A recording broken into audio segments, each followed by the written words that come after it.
And a good Tuesday morning to you. Welcome into the Nick Craig Show, streaming live this morning on YouTube, Rumble, X, and Facebook. Don't forget that you can take the show with you 24/7 on demand by listening and checking out the Nick Craig Show in your favorite podcast app.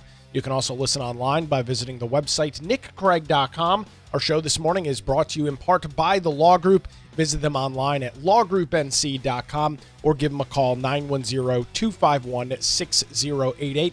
We'll have more from them coming up a little bit later on in the program this morning.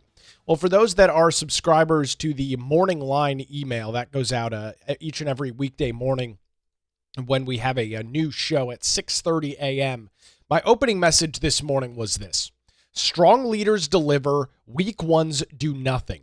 EU officials even admitted talks on Russia and Ukraine have moved further in weeks than in the last 3+ years. That's the power of President Trump's leadership. That was not only on full display for everybody to see yesterday, but it was in fact confirmed by said European leaders, who many of them, and we'll get to clips. I've got a dozen clips from yesterday's meeting at the in the White House. We heard over and over again from a variety of folks throughout the European Union, the European countries, the NATO secretary, the European Commission president, that talks have materialized and talks have progressed further in just the last 2 or 3 weeks than they have in years. And that is what sparked the Morning Line email this morning, because it's a complete and total difference from what we've seen in the past. It is completely different from the previous administration's, I'm not even going to call them attempts because there were none, to bring an end to a conflict, to bring an end to peace, or to create peace, bring an end to the war, create peace.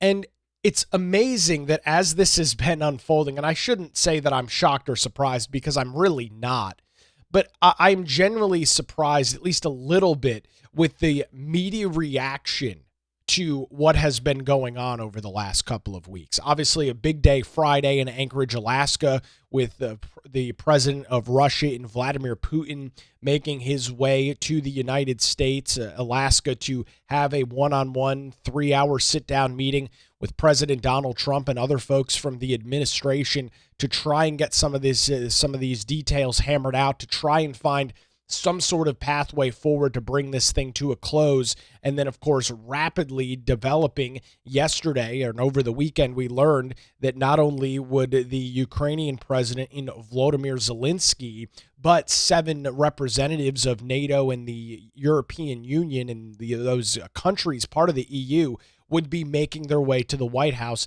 And that is exactly what happened. Strong leadership versus weak leadership.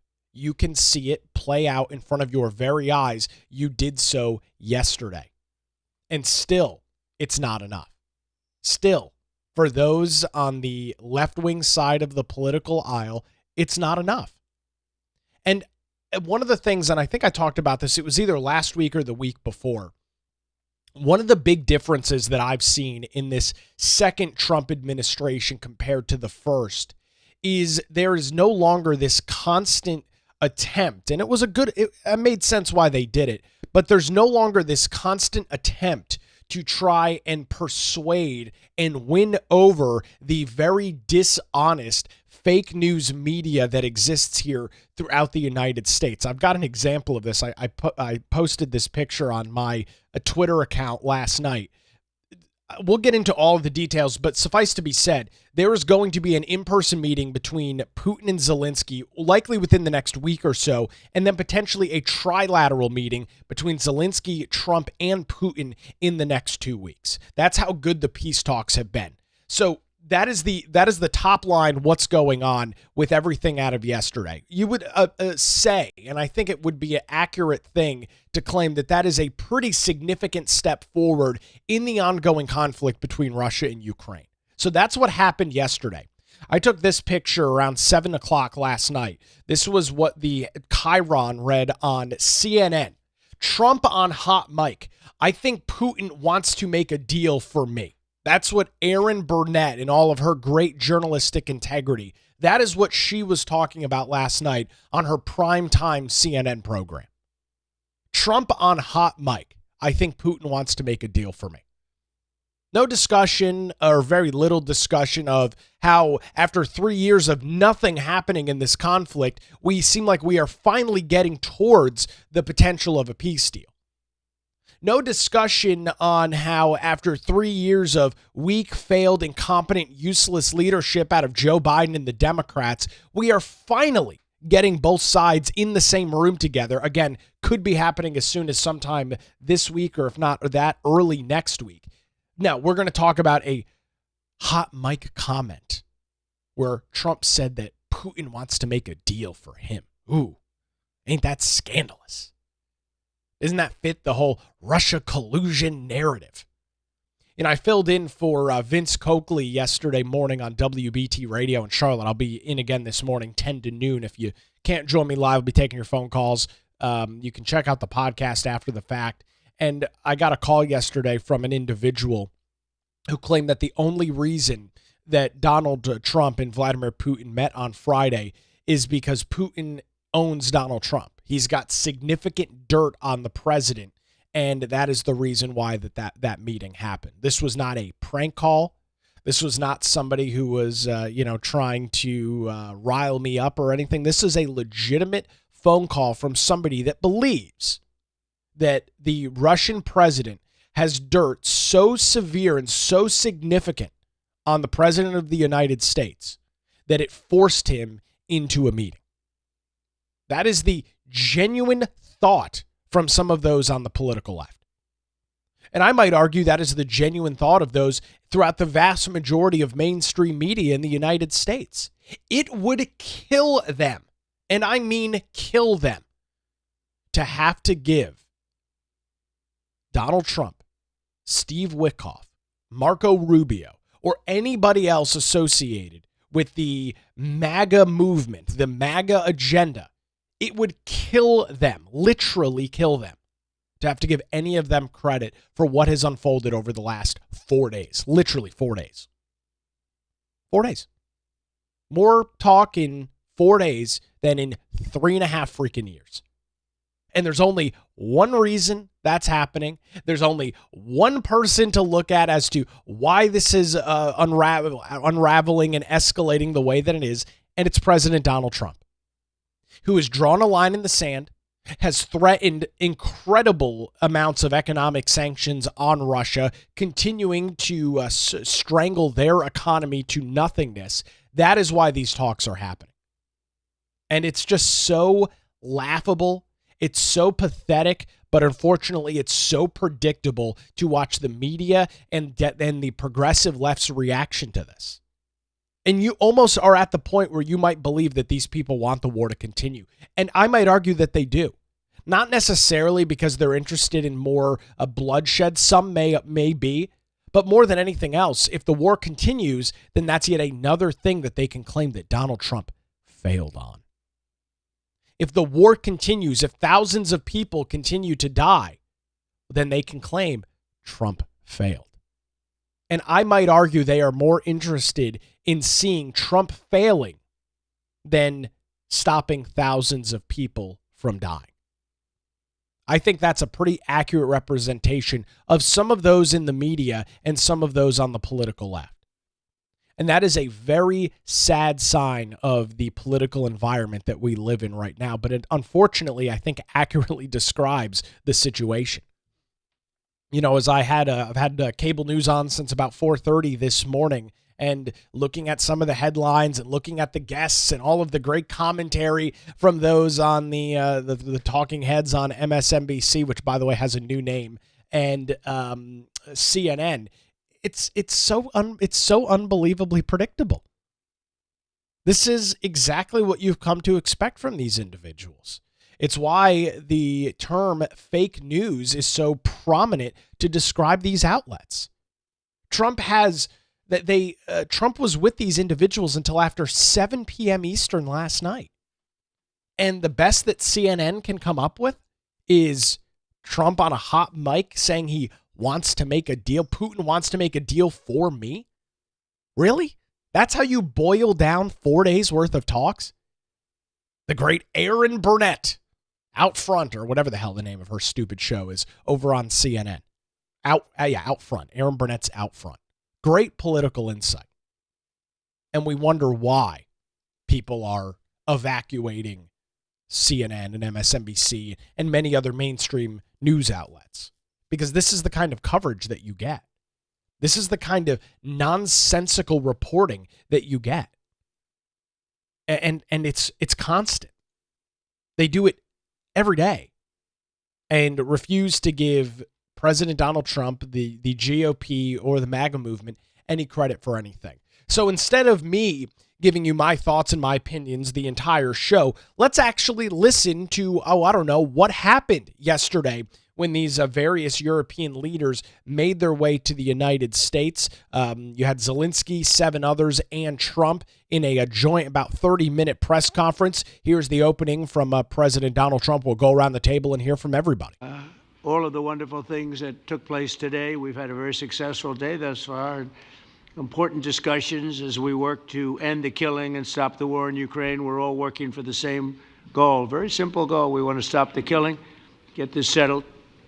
I've just had the honor of being with President Zelensky and all of the discussions that we've had. We covered a lot of territory, and I spoke indirectly with President Putin today. We're going to call President Putin right after this meeting. I'm sure we're going to have a solid meeting, good meeting, maybe a great meeting, and we're going to try and work out a trilat after that and see if we can get it finished, put this to sleep, because this is not since the Second World War has there been anything like this.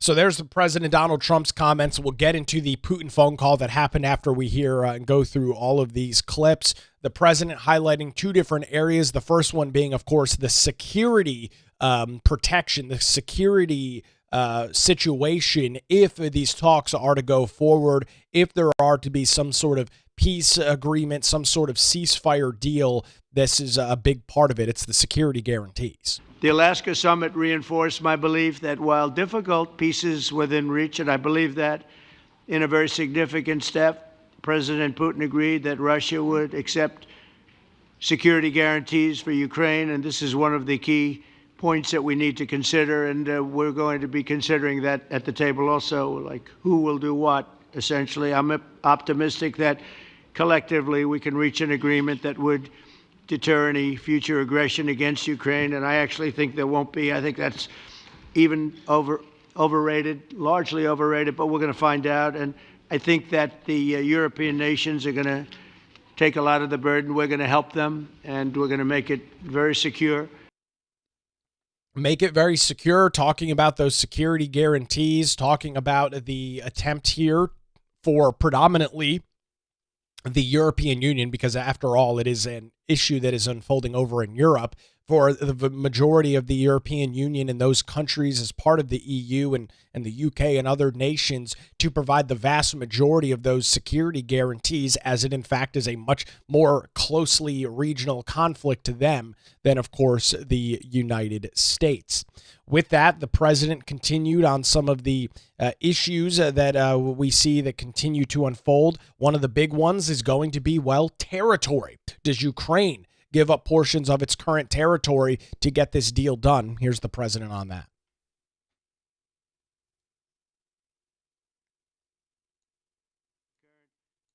Contact, that means we also need to discuss the possible exchanges of territory, taking into consideration the current line of contact. That means the war zone, the war lines that are pretty obvious, very sad actually to look at them. And negotiating positions. President Putin, also you have President of Ukraine, who is, you just met a little while ago, and we're going to try and get a 3-party meeting, maybe as soon as we can. And I have a feeling you and President Putin are going to work something out. Ultimately, this is a decision that can only be made by President Zelensky and by the people of Ukraine working also together in agreement with President Putin. And I just think that's very good things are going to come of it. So I hope we have a good meeting. And if we can have a good meeting, I'll set up a meeting with President Putin. And if you'd like, I'll go to that meeting. And not that I want to do that, but I will do that because we want to save a lot of people from dying. A lot of people are dying, and we got to save them. We got to save it. 5,000, 6,000, 7,000 people sometimes a week. All of us would obviously prefer an immediate ceasefire while we work on a lasting peace, and maybe something like that could happen. As of this moment, it's not happening, but President Zelenskyy and President Putin can talk a little bit more about that. And, you know, the president there makes a really good point. It's something I mentioned yesterday, and I'll mention again today. This needs to be hashed out between Russia and Ukraine.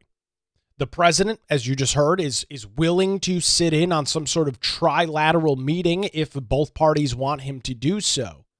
But when you're talking about outside of the security guarantees, when you're talking about a ceasefire, the potential of some territory being exchanged or swapped for a lasting peace deal with security guarantees, Donald Trump is not able to necessarily sit down and say, well, this is exactly what needs to happen.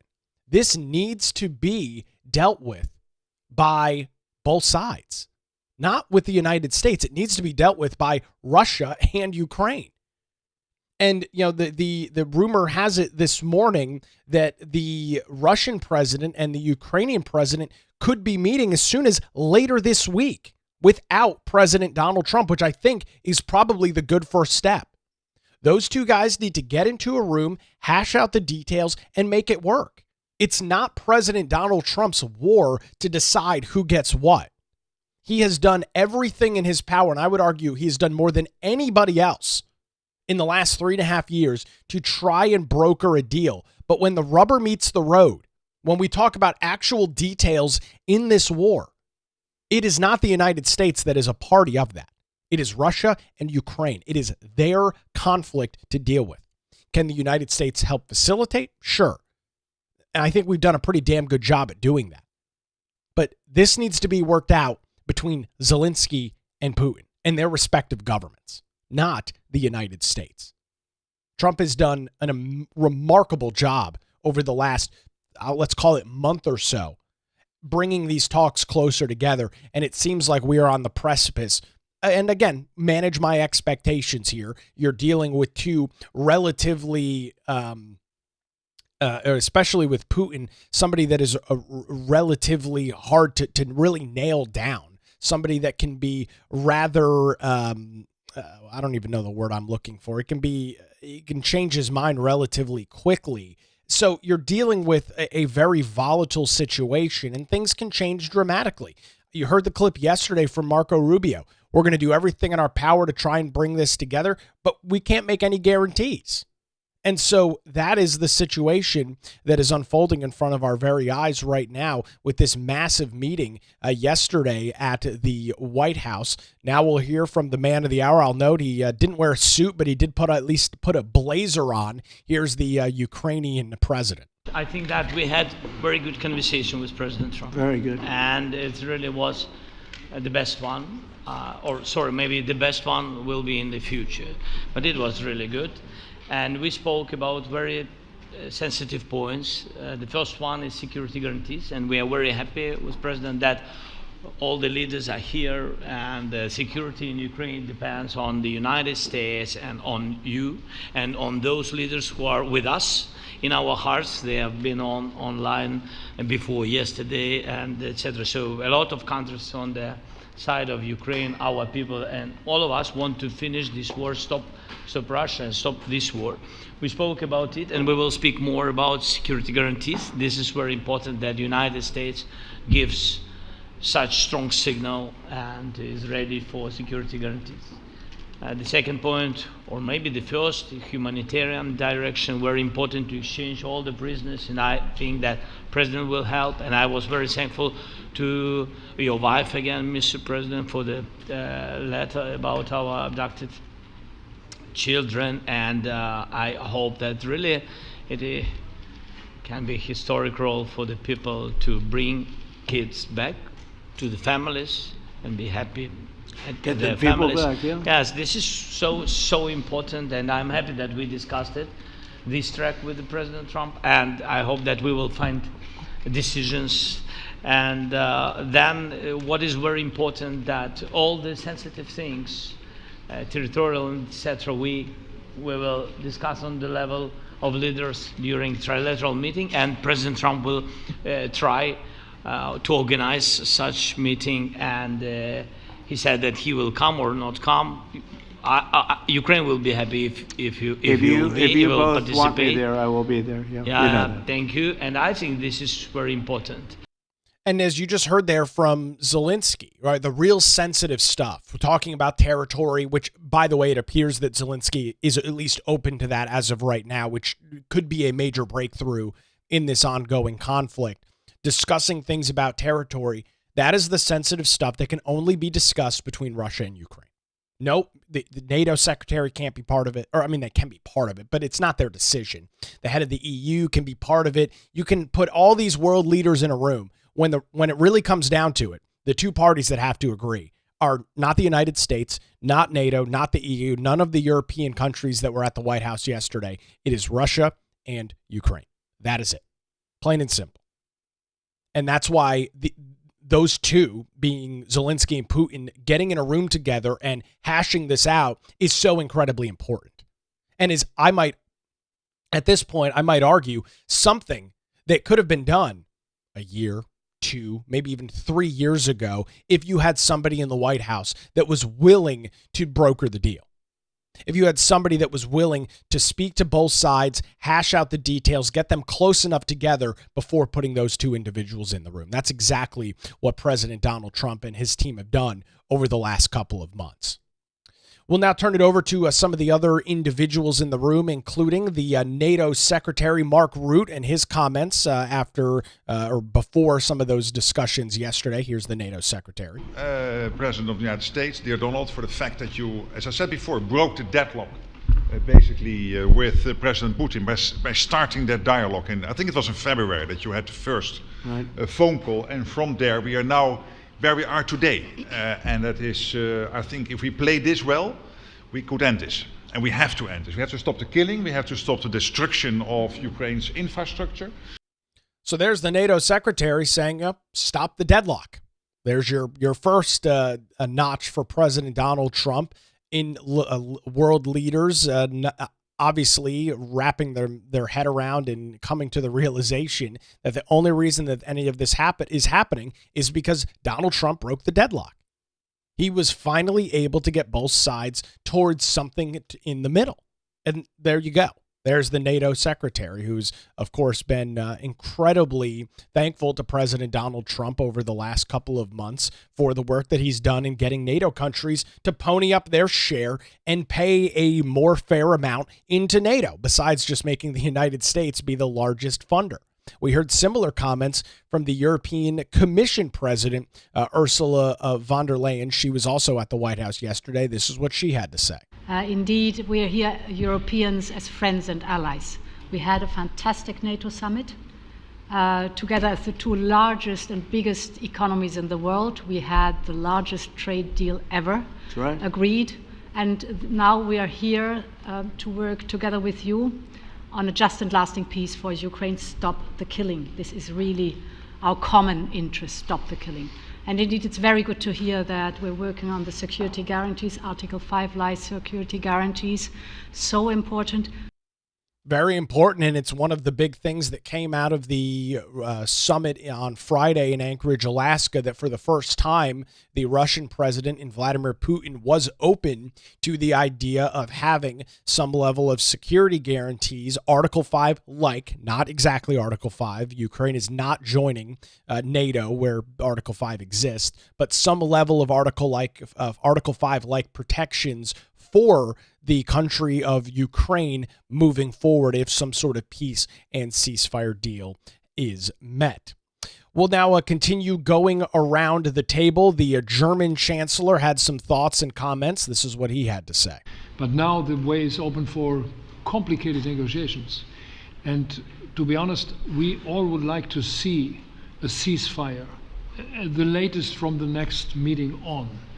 I can't imagine that the next meeting would take place without a ceasefire. So let's work on that, and let's try to put pressure on Russia, because the credibility of these efforts we are undertaking today, are depending on at least a ceasefire from the beginning of the serious negotiations from next step on. So I would like to emphasize this aspect and would like to see a ceasefire from the next meeting, which should be a trilateral meeting wherever it takes place. So there's the German chancellor talking about the ceasefire. That was one of the, of course, the big buzzwords out of the meeting. No surprise there. The president may push back a little bit on that, noting that there doesn't necessarily have to be a ceasefire if you can come to some sort of immediate peace agreement and get some of those security concerns in place. You may not need to go through the process of starting with the ceasefire, then brokering a deal, then getting it all dealt with. So we'll continue to watch and see exactly how those steps roll out. We also heard some comments from the Italian Prime Minister, PM Meloni, at the White House yesterday as well. I think it is an important day, a new phase, after 3 years and a half that we didn't see any kind of sign from the Russian side that there was a willing for dialogue. So something is changing, something has changed, thanks to you. Thanks also to the stalling in the battlefield, which was achieved with the bravery of Ukrainians and with the unity that we all provided to Ukraine. And the reason why I mention it is that we also have to remind that if we want to reach peace and if we want to guarantee justice, we have to do it united. So that's why it's a very good day, the one we are in. You can obviously count on Italy as it was from the beginning. We are on the side of Ukraine, and we do absolutely support your efforts towards peace.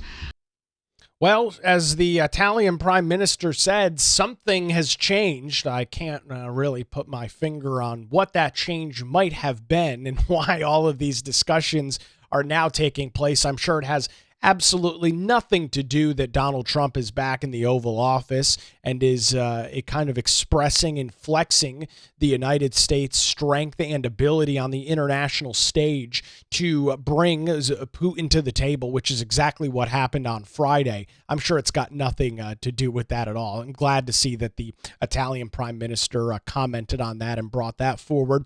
We'll now keep heading down the table. Here's the French President, Emmanuel Macron. I just have to say here, everybody around this table is in favor of peace. And we work very hard, and we've worked very hard during the past few years to have a peace which is a robust and long-standing peace. Now, I'm going to stop Macron right there. He's the only one I'm cutting off, and it's not for any particular reason. But, this is a European problem. And this has been something that has kind of bothered me since the beginning of all of this. This has been and continues to be a problem that is much greater to Europe in terms of its immediate threat than it is the United States. And really, you didn't see a whole hell of a lot of European involvement, some countries, but not the entire EU, until earlier this year after Donald Trump won and the discussion began, how much more aid does the United States need to pour into this war? And it was at that point that you had people like Macron and other European leaders run to the cameras, run to the microphones, and talk about how they will do whatever in their power to make sure that Ukraine doesn't fall, and they'll do everything possible to make sure that the evil empire in Russia doesn't take over Ukraine. This has been going on for 3 years. Sitting around this table, you can see it for those watching the show or the video version. You can see all of these very influential, strong leaders, some strong leaders, in the White House yesterday.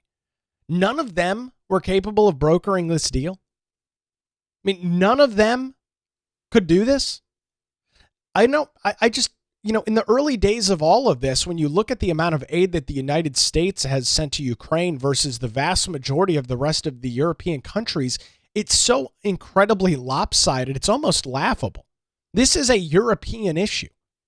You've got two countries, one in Europe, that is being invaded by another entity. In the case of that, it's Russia who's invading Ukraine, or trying to, or attempting to. where was this kind of commentary, this strong leadership over the last 3 years? The only way this was possible was with Donald Trump. I'm not sure these European leaders really cared as much beforehand, and I'm kind of just shooting from the hip this morning on that. But it just seems odd that now, we hear we've been fighting for peace and this is all we've been working for. It just doesn't really seem like that, if I'm being perfectly honest with you. It just seems incredibly lopsided.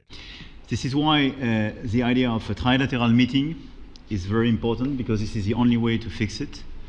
And by the way, I think as a follow-up, we would need probably a quadrilateral meeting, because when we speak about security guarantees, we speak about the whole security of the European continent. And this is why we are all united here with Ukraine on this matter. In order to organize such a trilateral meeting, your idea to ask for a truce or a ceasefire, at least to stop the killings, as we discussed, is a necessity. And we all support this idea. And in order to have such a long-standing peace for Ukraine and for the whole continent, we do need these security guarantees. And the first one is clearly a credible Ukrainian army for the years and decades to come. And the second one is our own commitment, all of us. And we worked very hard during the past few months among the coalition of the willings, with the support of NATO, to build the different pillars of security guarantees and our commitments. And you can be sure that the Europeans are very lucid about the fact that they have their fair share in these security guarantees for Ukraine, but their own security is clearly at stake in this situation. And again, that just kind of backs up my commentary there. We're hearing from French President Emmanuel Macron, that's who you were just hearing from, talking about how not only is there a security threat to Ukraine, obviously there's a war that is going on there right now, but there's greater threats to the rest of Europe. And so, again, why is it that these European countries, and I'm not saying they didn't do anything. I'm not saying that they completely turned a blind eye, whistled, and walked the other direction. That's not what I'm saying. But it seems like if what Macron is saying is true, and these European nations truly feel that there is such an incredible threat from that of Russia, why were they not more engaged 2.5, 3 years ago? I mean, why was that the case? Why was it the United States that was leading the dialogue and leading the charge on the national stage? If it is truly such a threat to Europe as a whole, which I'm not trying to minimize or say is not true. I tend to agree with the president of France and Macron that is in fact the case. So why was it once again that the United States was seemingly the only party that wanted to be involved in this conflict from the very early days? I mean, I'm not going to pull up the chart and show you this morning, but you've seen the amount of spending on the Ukraine war from a variety of countries. The United States blows every other country out of the water. And if we're hearing from Macron and we're hearing from other European leaders about the ongoing threats of Russia throughout Europe, maybe you guys should have stepped up a little bit sooner. I don't know. It's just something that's always bugged me about the conflict. We'll now turn over to the Prime Minister of the United Kingdom, which I'll note is not a part of the EU. We all want peace. The war in Ukraine has had a huge impact, particularly on the Ukrainians who've borne the brunt of it, but it's also had an impact on Europe and on the United Kingdom. There's not a family or community that hasn't been affected. And when we talk about security, we're talking about the security not just of Ukraine, we're talking about the security of Europe and the United Kingdom as well, which is why this is such an important issue. I think this is such an important meeting. As a group, I think we've had a discussion on the phone a number of times, Mr. President, but be able now to be around the table to take it forward. And I really feel that we can, I think, with the right approach this afternoon, make real progress, particularly on the security guarantees, and your indication of security guarantees of some sort of Article 5 style guarantees fits with what we've been doing with the Coalition of the Willing, which we started some months ago, bringing countries together and showing that we were prepared to step up to the plate when it came to security. With you coming alongside, the US alongside what we've already developed, I think we could take a really important step forward today. A historic step, actually, could come out of this meeting in terms of security for Ukraine and security in Europe. I also feel that we can make real progress towards a just and lasting outcome Obviously, that has to involve Ukraine, and a trilateral meeting seems the sensible next step. So thank you for being prepared to take that forward, because I think if we can ensure that that is the progress out of this meeting, both security guarantees and some sort of progress on trilateral meeting of some sort to bring some of the difficult issues to a head, then I think today will be seen as a very important day in recent years in relation to a conflict which has gone on for 3 and a bit years, and so far nobody's been able to bring it to this point. So I thank you for that. There's yet another European leader talking about how nobody has been able to bring this forward. It was only Donald Trump that could do it. And one of the benefits of Trump being part of these discussions and part of these talks, when we get into, and hopefully we do, discussing security guarantees as this continues to play out, if Russia is willing to actually begin the actual negotiating process between them and Ukraine, Trump is going to push incredibly hard on all of the leaders that you saw here at the White House yesterday, including ones that you did not, and make sure that they are the ones bearing the cost and the responsibility of these security guarantees for Ukraine. Again, this is a geographic issue that is much larger for them than it is the United States. I'm not saying it's no threat. I'm not saying we completely wash our hands of it. That is not what I'm indicating at all. But from a security standpoint, this is the European Union's and the European countries' problems to deal with, not the United States.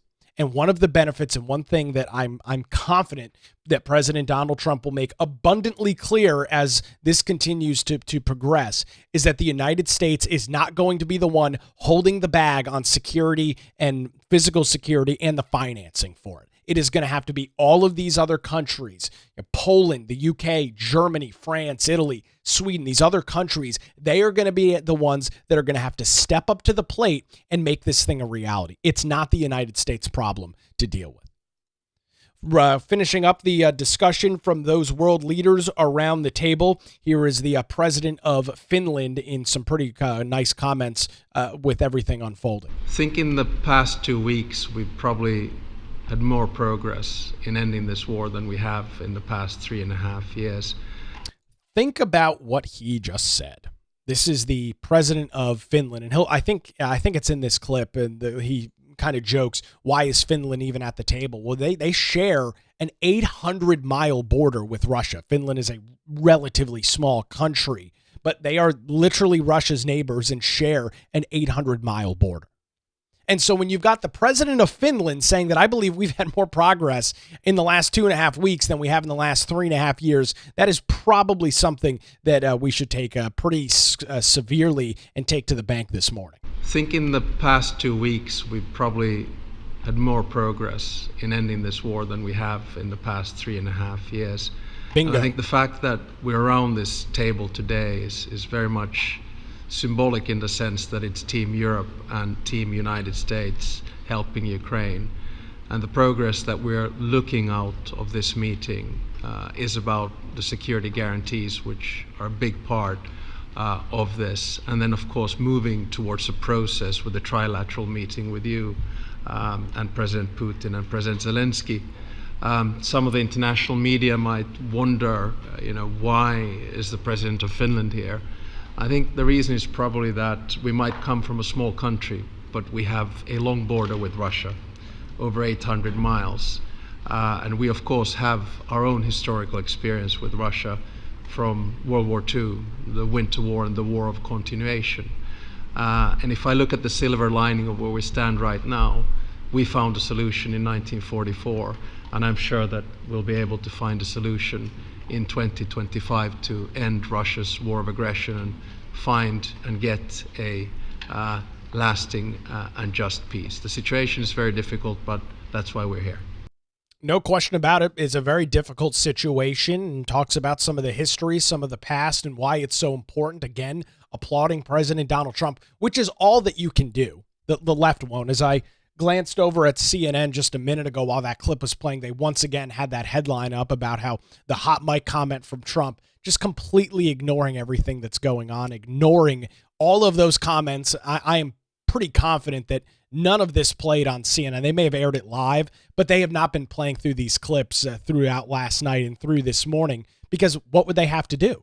They'd have to play an audio clip or a video clip of members of the EU, European nations, thanking President Donald Trump for moving the ball down the field on a conflict that has been a stalemate for 3 years. And they don't want to do that. They will never want to do that. So this is their approach. They'll just ignore it. Rounding out our clips from yesterday's press conference meeting before the closed door in the Oval Office, here's the president talking about the possibility of some sort of deal. In a certain period of time, not very far from now, a week or 2 weeks, we're going to know whether or not we're going to solve this, or is this horrible fighting going to continue. We'll do our best to get it ended. And I believe you have two willing parties, and usually that's good news, but two willing parties that want to make a deal. And we'll journey together, and we'll go over, and we'll see if it can be done. And it's possible it might not be able to be done. On the other hand, it's possible it will, and we're going to save thousands and thousands of lives a week. And so it's something we really have to do. And or at least we have to give it our best. It's all you can do. You can give it your best, but I think we may have a very good outcome. And again, we think we might have a very good outcome. That's all that can be done here. You can try, you can open the lines of or channels and lines of communication. You can do everything possible to try and bring the parties together. You can't force a deal. These are two sovereign nations, Russia and Ukraine. Them, their leadership, their governments, in the case of the top, their presidents are the ones that have to get together. And that seems like it's set to happen pretty soon. Reading from Fox News this morning, Trump revealed that following the Oval Office meetings, that happened after those clips that you just heard, he had about a 40-minute phone conversation with President Putin to begin making arrangements for a meeting at a location to be determined between President Putin and President Zelenskyy. Noting if that takes place, he said the next stage would be a trilateral meeting involving himself, that being Trump, Putin, and Zelenskyy. The Ukrainian president said he would be open to a meeting with Trump and Putin, or a meeting with just Putin himself, telling reporters after the meeting yesterday, quote, "We confirmed that we are ready for a trilateral meeting. And if Russia proposes to the president of the United States bilateral, and then we will see the results of the bilateral, then it can be trilateral. So as I said, Ukraine will never stop on the way to peace, and we are ready for any kind of format, but on the levels of leaders." While Trump has previously cast himself as a mediator rather than a deal maker, the suggestion that Putin is open to a face-to-face meeting with Zelenskyy marked the biggest breakthrough in peace negotiations yet, noting that this is a very good step to get us closer to peace. That's not the headline that's running on CNN or MSNBC this morning. That for the first time since the beginning of this conflict, Zelenskyy and Putin are going to meet together. Again, could literally happen sometime later this week. That's not the headline. Looking over at MSNBC's front page this morning, this is what they're talking about. This is what is on the front page of MSNBC as it relates to Russia, Ukraine, anything related. Their top story, why Trump loves Putin's false mail-in voting claims. Another story, Trump reported that suit demand shows what really matters to him, and it's not Ukraine. There is nothing on the front page of CNN, on MSNBC. This is the front live right now, the front page of MSNBC.com. There is nothing on the front page right now about a meeting between Zelenskyy and Putin. And in the case of their current homepage, there's nothing even on here about the meeting yesterday. They're talking about suits and mail-in voting claims. That's what is the top story over at MSNBC. There is a reason that Donald Trump calls them fake news. There is a reason that viewership for media outlets like MSNBC continue to be in the toilet. You just had a major breakthrough in a war that has led to the death of over 1 million people. A war that MSNBC covered very closely for the last 3 years. You don't think maybe it's relevant to have that on your homepage? You don't think that there is a breaking news story there that after the meeting yesterday, after a 40-minute phone call with the Russian president, that we are on the precipice within the next week or two of a bilateral meeting between the heads of two countries that continue to be at war? You don't think that's a relevant headline? I mean, this goes to show you the level of disdain, the level of hatred, and really that Trump derangement syndrome, known as TDS, is very real and very alive. Literally not a story on their homepage about it. And we wonder why NBC News is siphoning off MSNBC and why their name is changing to MS Now, my source for news, opinion, and something else. That's what's going on over at MSNBC. Great information. So definitely a hot source for news in the morning. Not even mentioned on their homepage. What a joke. So after the meeting yesterday, you had Marco Rubio on the Fox News channel talking to Jesse Waters. Of course, Marco Rubio is the Secretary of State. Let's take a listen to what Rubio had to say with Jesse. And by the way, President Trump is the only leader in the world, acknowledged by all the Europeans, the only leader in the world that can talk to both of them and bring them both to a meeting is Donald J. Trump, the President of the United States. He's the only one. And the fact that he's willing to do it is something that every American, including Democrats, should be happy that we have a peace president. We should be proud that we have a president that's made peace a priority in his administration. But it won't happen. It will never happen because they refuse and will never give Donald Trump credit for anything. Plain and simple. A great comment coming in on our Rumble live chat this morning. The only reason that NATO leadership is there is none of these countries can afford the fight now that Trump is having NATO financially committed to pay their fair share. That was a big win for President Donald Trump and for NATO earlier this year. You've heard multiple times from the NATO secretary over the last couple of months about how the funding for NATO has been a huge problem long term. Most countries, I think they were required to give, I don't know, it was like maybe 2.5%. The vast majority of NATO countries were not kicking in their fair share. President Donald Trump went to the NATO summit earlier this year, laid down the law and said, not only are you going to pay your 2.5% or 2%, it's going to be 5%, and you better pony up for it. And again, this goes to the point as we continue down this road of peace with security guarantees. The United States is not going to be bearing the brunt of that responsibility. Will the United States be involved? Possibly. Should the United States be involved? I don't think it would necessarily hurt. But we are not going to be the ones that are solely responsible for security. And if Trump plays his cards right, which I hope he does, and he's got the ability to do so, it will be the European countries and members of NATO that will be doing the vast majority of the funding, both physically and financially, of those security guarantees for Ukraine.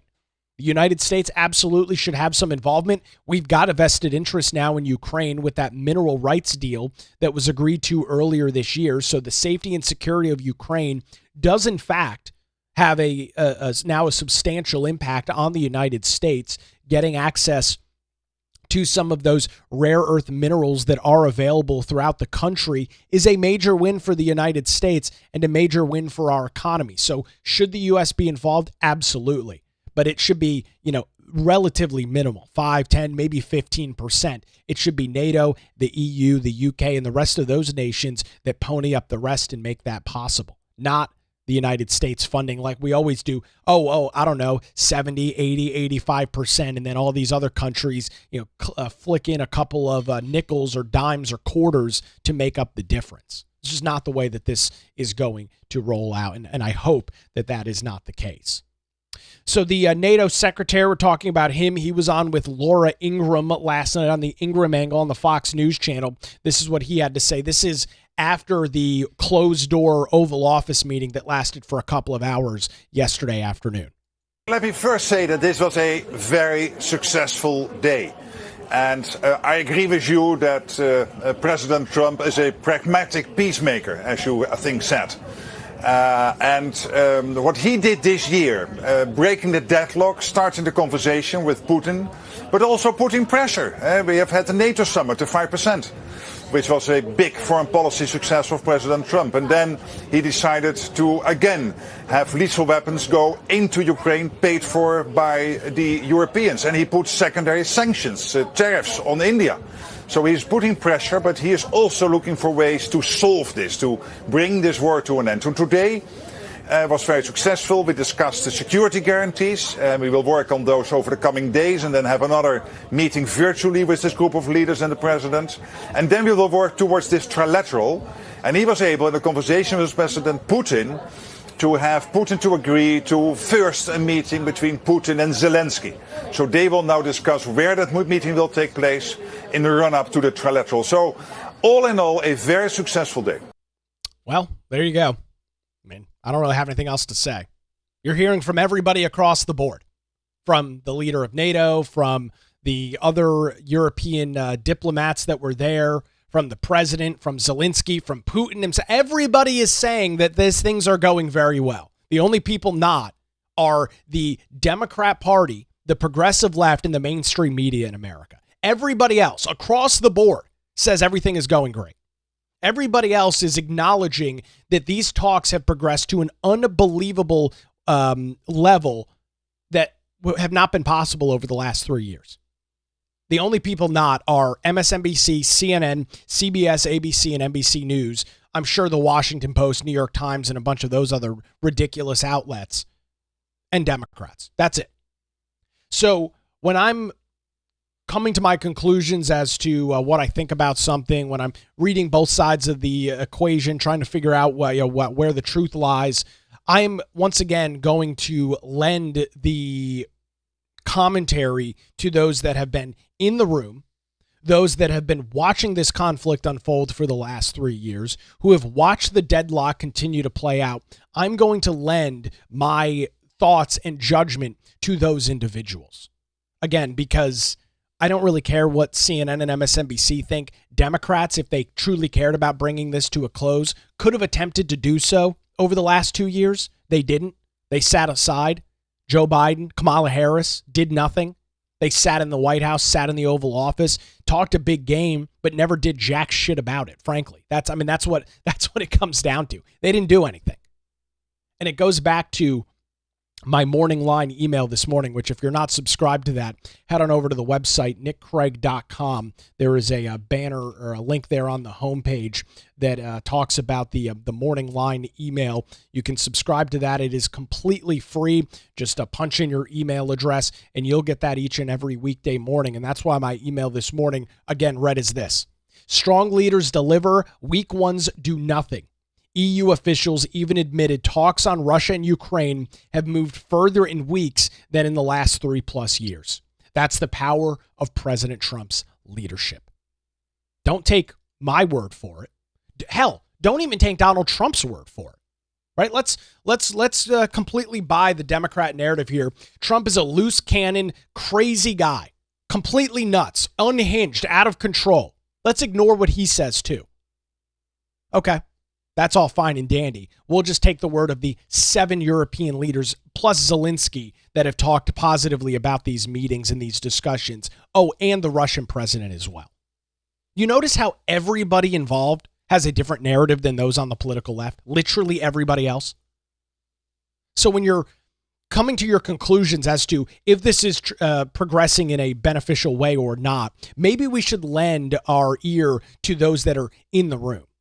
Maybe we should lend our ear to those that are part of the decision-making process rather than some hack like Aaron Burnett or Jake Tapper or Anderson Cooper over on CNN. Maybe we should ignore those ridiculously stupid voices, including the vast majority of those on the political left that seemingly would love to continue the war, would love to see the war continue to rage because they don't want to give credit to President Donald Trump. It is absolutely shameful what these individuals are doing. It is despicable with the coverage of what has happened over the last 4 days. And it is happening for one reason and one reason only. Donald Trump is back in the Oval Office. This is why so many Americans flocked to voting booths last November to once again put Trump back in power. They saw firsthand what weak, useless, feckless leadership looks like. They saw what the Democrats were capable of with Joe Biden and Kamala Harris. And they found it to be disgraceful. And so they said, we're ready for a change. While we might not love Trump's personality, we might not love everything that he says or does, we want somebody that is strong. We want somebody that's going to make things happen. You know, I had last week on the show, I opened with a monologue, and I'm going to pull my monologue from last week again. And this is what I had written down. This was back on the 12th. You don't have to love everything Trump does, but you do have to love that he makes decisions. Now, with that, some will be good, some will be bad, but decisions are being made. And from the vantage point of getting things done, from the vantage point of making things happen and having accomplishments, the only way to have any of that happen is by somebody being willing to make a decision, willing to try. Is a peace guaranteed between Russia and Ukraine? I don't think so. You're dealing with an unhinged lunatic in Vladimir Putin. You've got Volodymyr Zelenskyy in Ukraine, who sometimes is completely off his rocker. And you're going to get those two in a room. It's going to be an interesting meeting, no question about it. But I can tell you and state to you this morning, without a shadow of a doubt, we are closer now to any sort of end to this conflict than we have ever been. From the first day that it started, plain and simple. There is no room to argue anything otherwise. If you do, you are purposefully either lying to yourself or you're a complete and total moron. One of those two things has to be true, because there's no evidence to back anything else up. So that's where we stand this morning. A big win for President Donald Trump. Big win for the people of Ukraine. We'll hopefully learn details in the next couple of days as to this bilateral meeting between Zelenskyy and Putin, then potentially a trilateral with Trump being involved. We'll continue to track those details as they unfold right here on the Nick Craig Show. Before we get out of here this morning, I do want to tell you about the law group here in Wilmington and thank them for their continued support. Since 2003, the law group here in Wilmington and their experienced attorneys have provided high-quality, affordable legal services across the eastern half of our state. Whether you're facing a divorce, navigating real estate transactions, or maybe you're in a position where you need a strong defense, the law group has your back. Their dedicated team ensures your questions are answered and issues are resolved as quickly as possible. Great news, folks. They are located in downtown Wilmington and just a phone call away at 910-251-6088, or you can visit them online at lawgroupnc.com. Give them a call this morning, 910-251-6088, or their website, lawgroupnc.com. The Law Group, experience and dedication you can rely on. We appreciate the Law Group and their continued support of the Nick Craig Show. Before we get out of here this morning, do want to take a look at the tropics once again as we continue to track Hurricane Erin as she continues her progression, now moving northwest at 7 miles per hour. Here is the latest forecast, or the latest storm stats. This is as of just a couple of minutes ago this morning. The storm does continue. Winds at 115 miles an hour, pressure 955 millibars. So that storm does continue to be probably a lower grade, but still a Category 3 storm. There's the latest track from the National Hurricane Center showing the storm system continuing to move as a major hurricane off the coast of North Carolina. You can see in these yellow areas in the Outer Banks of our state, there is a tropical storm watch that is up for those areas of the fact that the storm is going to pass about 150, maybe 200-300 miles from the coast. Some rough shore conditions, mandatory evacuations for part of the Outer Banks. And here locally this morning, in something that I don't remember seeing before, I know that it's happened. I'm positive that it has with other storms, but I don't remember seeing this. The town of Wrightsville Beach has issued a no swimming advisory this week due to the power and strength of Hurricane Aaron. Yesterday, the lifeguards on patrol conducted over 70 ocean rescues of individuals trapped in rip currents. So today, August 19th, that's the Tuesday, through Friday, August the 22nd, there is a temporary no swim advisory for Wrightsville Beach, with the ocean rescue director saying, quote, "There are swells producing powerful rip currents that can create extremely hazardous swimming conditions.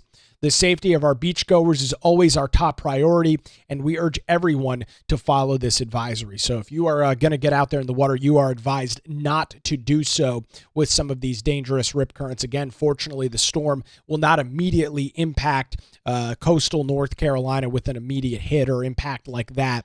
But the ocean is definitely rised. The rip current risks do continue to be extreme. So if you've got any beach plans over the next couple of days, enjoy the sand, enjoy the sun.